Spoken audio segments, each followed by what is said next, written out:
The myths, the legends, and the stories from the fight resemble an Israeli version of an episode of Band of Brothers, the bloody battle for Ammunition Hill, which cleared the way for the conquest of the old city of Jerusalem. The story of Ammunition Hill, the story of this battlefield, is a story of simple privates who led the way without having intelligence, without knowing who is waiting for them where, and for 4.5 hours, from 2:30 p.m. till the early morning, they collided against one of the toughest units of the Jordanian legionnaires.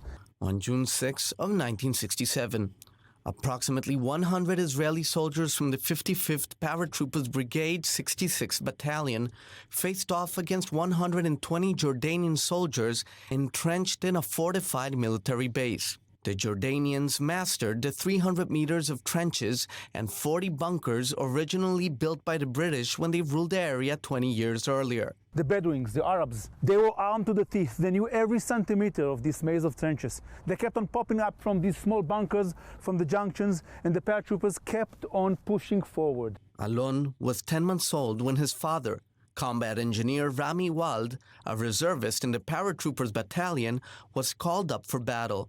He did not make it out alive. He was my father, first and foremost. He was the lover of my mother. He was a carpenter. He was a civilian. Following his father's example, Alon also joined the paratroopers for his military service. Today, he takes great pride in working at the memorial site and the newly remodeled museum with donations from JNF America. In Israel, there's no other multimedia war museum of this magnitude.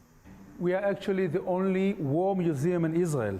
And we are the only war museum in the Middle East that decided to tell the story of the other side, to be as truthful as possible to the history. So we asked the permission from the other side, actually from the King Abdullah, to tell the story of his father, King Hussein. I-24 News was the first media outlet allowed into a memorial currently being built in honor of the fallen Jordanian soldiers. It is still not open to the public, and it will be very short while we're going to open it. It was once the burial site where Israeli soldiers respectfully buried 17 fallen Jordanians soon after the battle. 36 Israeli soldiers and 71 Jordanian soldiers were killed in the Battle of Ammunition Hill. In 2002, without the presence of the media, Jordanian officers who participated in the battle for Jerusalem visited the battle sites along with their former Israeli enemies. The new memorial hopes to encourage more Jordanian visits to the site. And I must tell you that any given time, I would rather have back home a modest carpenter as a father than an admired war hero which is absent. Daniel Campos, I-24 News.